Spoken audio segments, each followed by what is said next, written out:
Hello दोस्तों, smart education GDR में आपका स्वागत है। मैं आपका दोस्त एचआर कुशवाहा। आज मैं आपको बताऊंगा, ये देखिए, टू पापा, फ्रॉम पापा, बाय पापा, ओवर पापा, फॉर पापा, फॉर पापा, विथ पापा, आफ्टर पापा, बिफोर पापा। अब देखो, इसमें पापा ही पापा लगा हुआ है। ठीक है, तो ये समझने के लिए ऐसा किया गया है ताकि आपको आसानी से समझ में आ जाए कि टू पापा, फ्रॉम पापा, बाय पापा, ओवर पापा ये कहाँ। अब पापा की जगह पे मम्मी भी हो सकती है, भैया भी हो सकता है, दीदी भी हो सकती है, कुछ भी हो सकता है, लेकिन समझने के लिए पापा ठीक है। तो चलो हम पहला देखते हैं, टू पापा। इसका मतलब हो जाएगा टू पापा मतलब पापा के लिए।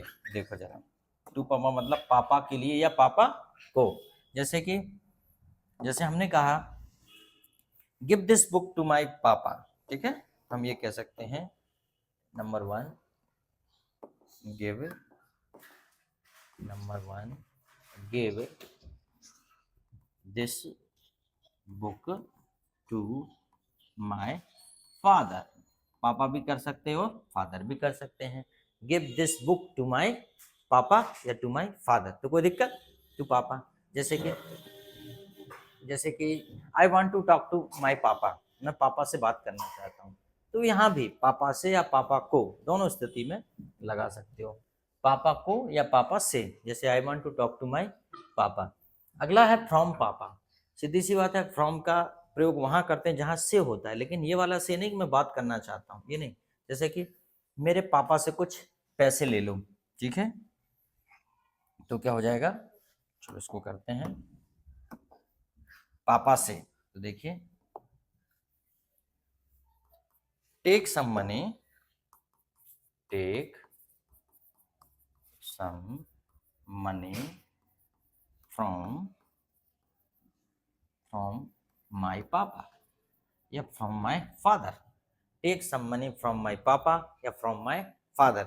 तो मुझे लगता है आपको दिक्कत नहीं है, आसानी से समझ में आ गया। अब देखिए, बाय पापा, इसका मतलब हो जाएगा दोस्तों पापा के द्वारा। बाय पापा क्या हो जाएगा, पापा के द्वारा या पापा से। ठीक है, जैसे कि हम कहें, जैसे कि एग्जाम्पल लेते हैं, the pen was broken by my father। ठीक है, the pen was broken by my father. इसका मतलब यह है कि पापा के द्वारा पेन टूट गया या पापा से पेन टूट गया। The pen was broken by my father, इसका मतलब पापा से पेन टूट गया। कोई दिक्कत, मतलब किससे टूटा था पेन, पापा से टूटा था। Pen was broken by my father, मुझे लगता है समझ में आ गया होगा। बाय फादर और भी कर सकते हैं, जैसे कि हमने कहा कि the mobile was repaired bye माई पापा, मतलब मोबाइल मेरे पापा के द्वारा रिपेयर किया गया था। ठीक है, या दूसरा ले लो, जैसे कि food was prepared by my mother, मेरी माँ के द्वारा खाना पकाया गया था। तो इस प्रकार से समझ में आ गया होगा बाय का यूज। बड़े सरल तरीके से बताने की कोशिश कर रहा हूँ। ओवर पापा, ओवर पापा का मतलब होता है पापा के ऊपर। पापा के ऊपर, इसका मतलब पापा की सिर पे नहीं, पापा के ऊपर या पापा की मर्जी से। जैसे कि अपने कहते हैं ना, ये तो मेरे पापा के ऊपर है, ये तो मेरी पापा की मर्जी पर डिपेंड करता है। जैसे कि जैसे हमने कहा, क्या तुम पार्टी में आओगे, क्या तुम पार्टी में शामिल होगे, तो आप बोलोगे इट विल बी ओवर माई पापा। तो हम ये कह सकते हैं, पार्टी विल बी, ये ऐसा कर ले और शॉर्ट में, party will be over my father. Party will be over my father मतलब जो पार्टी है वो मेरे पिताजी के ऊपर है, मेरी पिताजी की मर्जी पर है। ठीक है, क्या तुम आगे पढ़ोगे, तो आप ये कह सकते हो it will be over my father. अच्छा, इसे ऐसा भी कह सकते हैं, it is up to my father, लेकिन चूंकि ओवर लिखा है तो ओवर को ही समझ लें, आप कभी बाद में समझा देंगे। It will be over my father. जैसे कि तुम्हारी शादी कब होगी, तो आप ये कह सकते हैं it will be over my parents, यह मेरे पेरेंट्स पर निर्भर है, यह मेरे पेरेंट्स की मर्जी पर निर्भर है। It will be over my parents. मुझे लगता है आपको बड़े अच्छे से समझ में आ रहा हो। ठीक है, फिर उसके बाद है जैसे कि फॉर पापा, देखते ही समझ में आ रहा होगा, फॉर पापा मतलब होता है पापा के लिए। ठीक है, पापा के लिए। ठीक है, जैसे हमने कहा कि जैसे कोई चीज ली आपने और आपने कहा यह मेरे पापा के लिए है, तो क्या बोलोगे, दिस इज फॉर माई पापा, this is for my papa. ठीक है, जैसे कि हमने कहा दिस इज फॉर माई पापा, this mobile is for my father. ठीक है, फॉर योर पेरेंट्स। ठीक है, जैसे कि हमने कहा give it to your parents, और यहाँ पे ये भी बोल सकते हैं गिव इट या परचेस फॉर योर पेरेंट्स। ठीक है, collect some money for your parents, या हम ये कह सकते हैं कि earn money for your parents. ठीक है, परचेस या purchase specs for your parents, ऐसा भी बोला जा सकता है। तो फॉर योर पेरेंट्स आपके माता पिता के लिए, फॉर योर फादर आपके पिताजी के लिए, फॉर योर ब्रदर आपके भाई के लिए। तो कहने में बड़ा आसान भी है और कर भी सकते हो आसानी से। फिर उसके बाद है विथ पापा, बड़ा सिंपल है, समझ में देख के ही आ रहा होगा कि लग ही नहीं रहा कि कुछ ऐसा डिफिकल्ट पढ़ रहे हैं, कुछ ऐसा इंटरेस्ट ही नहीं जाग रहा होगा ज़्यादा, क्योंकि काफ़ी ईजी है, तो आपको लग भी नहीं रहा होगा कि ऐसा कुछ बहुत डिफिकल्ट पढ़ना। जब डिफिकल्ट पढ़ते हैं तो आप पूरा कॉन्सेंट्रेशन के साथ पढ़ते हैं, ईजी पढ़ते हैं तो आप थोड़ा सा सरसरी नज़र से पढ़ लेते हैं कोई भी चीज़ को। पापा के साथ, तो किसके साथ जा रहे हैं भाई आप? I am going with my father, या I am going with my, चलो 6 नंबर से, I am going with my father.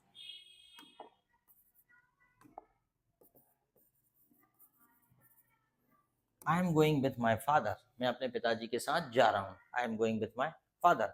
I am with my family, मैं अपने परिवार के साथ हूँ। I am with my teacher, मैं अपने शिक्षक के साथ हूँ। Okay, I am with my friends, मैं अपने दोस्तों के साथ हूँ। तो मुझे लगता है ये चीज़ें तो बहुत बड़ी आसान है आपके लिए, कुछ बहुत ज़्यादा डिफिकल्ट नहीं है। आफ्टर पापा, आफ्टर पापा मतलब होता है पिताजी के बाद। ठीक है, जैसे कि देख लो, पिताजी के बाद या पिताजी के पीछे। देखो आफ्टर का मतलब दोनों होता है, बाद भी होता है और पीछे भी होता है। जैसे कि आपने कहा किसी ने फोन लगाया, भैया तुम तो आ ही नहीं रहे यार, आपने कहा नहीं नहीं मैं आ रहा हूं, आई एम कमिंग,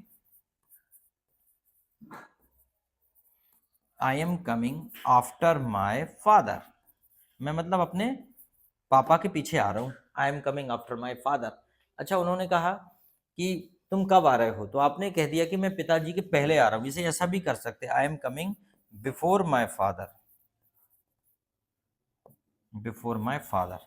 अगर ऐसा आपने बोल दिया तो इसका मतलब आपने ये कह दिया कि मैं पिताजी के पहले मैं आ रहा हूँ, पिताजी बाद में आएंगे, मैं पिताजी के पहले आ रहा हूँ।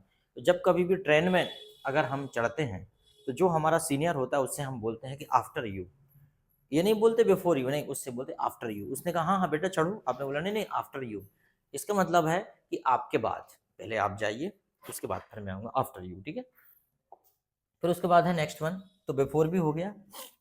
अब नेक्स्ट वन आता है, पापा के आगे हो गया। अब आता है अक्रॉस पापा।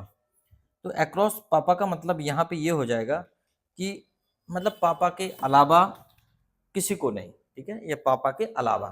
ठीक है, जैसे हमने कहा ये पापा के अलावा किसी को पता नहीं चलनी चाहिए। ठीक है, तो क्या हो जाएगा,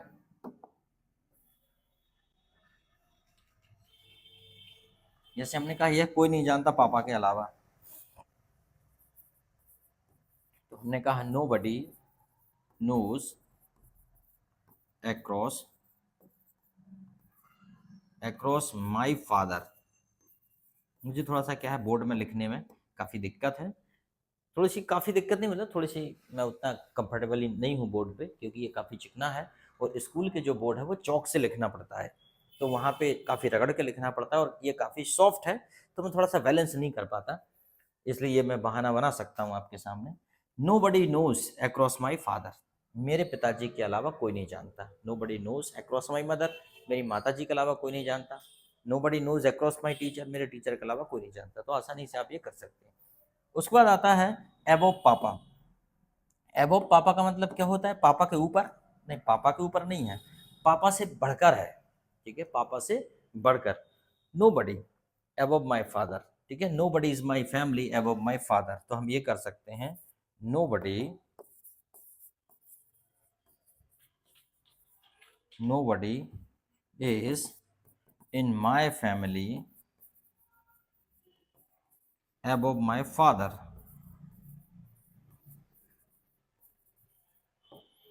ठीक है, अब जैसे मान लो आप किसी से शादी करने जा रहे, तो आपने कहा नहीं यार मेरे पापा ने मना कर दिया, तो उसने कहा नहीं, एक बार मम्मी से पूछ के देख लो। तो आप कह रहे हैं नहीं नहीं, nobody knows and nobody is in my family above my father. मेरे परिवार में मेरे पिताजी से ऊपर कोई नहीं है, मतलब मेरे पिताजी ही सर्वे सर्वा हैं, वही सबसे ऊपर हैं, ठीक है। तो nobody is in my family above my father, तो यहाँ पे इस प्रकार से आप कर सकते हो, ठीक है। उसके बाद मान लो बिहाइंड पापा, बड़ा सिंपल है, ये तो पापा के पीछे हो जाएगा। क्या हो जाएगा? पापा के पीछे। जैसे कि मैंने कहा I was standing behind my पापा, तुम कहाँ थे? मान लो किसी कार्यक्रम में गए, आप दिखे नहीं, किसी ने पूछा क्यों भाई तुम दिख नहीं रहे थे, तुम कहाँ थे? तो आप कह रहे हो आई वॉज स्टैंडिंग, या सिटिंग भी हो सकता है। आई वॉज स्टैंडिंग, सॉरी ये क्या कर दिया, correct, I was standing behind my papa, या फादर भी कर सकते हो आप, ठीक है। I was standing behind my papa, मैं मतलब अपने पापा के पीछे खड़ा था, ठीक है। नेक्स्ट वन, अब आप देख रहे हैं बियॉन्ड पापा। बियॉन्ड का मतलब क्या हो जाएगा? मतलब ये है, बियॉन्ड का मतलब कि पापा से अलग, बियॉन्ड पापा, पापा से अलग, या पापा से परे, ठीक है, या पापा की समझ से परे। देखो ये बियॉन्ड का मतलब होता है किसी भी चीज़ के परे हो जाना, ठीक है। या मान लो पापा को पता ही ना होना उस बारे में, ठीक है। This matter is beyond my पापा, तो ये कर सकते हो आप। This matter, this matter is beyond my father. ये कब बोलेंगे? ये तब बोलेंगे कि भाई एक काम करो, एक बार पापा से डिस्कशन कर लो कि पापा क्या सलाह दे रहे हैं। तो आपने कहा this matter is beyond my पापा, पापा को इस मैटर से कोई लेने देने नहीं है, पापा को इस बारे में कुछ भी पता नहीं है, पापा से परे है ये मैटर, ठीक है। तो मुझे लगता है आपको ये वीडियो बहुत अच्छा लगा होगा। अगर अच्छा लगा होगा तो कमेंट्स करके बताइएगा अच्छा लगा या नहीं लगा। अच्छा लगा हो तो अपन कंटिन्यू करते हैं, और अच्छा नहीं लगा हो तो ऐसी कोई मजबूरी नहीं है, हम इसे स्टॉप करके कुछ नई चीज़ें भी पढ़ सकते हैं, क्योंकि हमारे पास पढ़ने के लिए बहुत कुछ है। अंडरस्टैंड? ये वीडियो सेशन कौन सा हमें कंटिन्यू रखना है, ये बहुत हद तक ऑडियंस पर डिपेंड करता है, ठीक है। Thank you very much.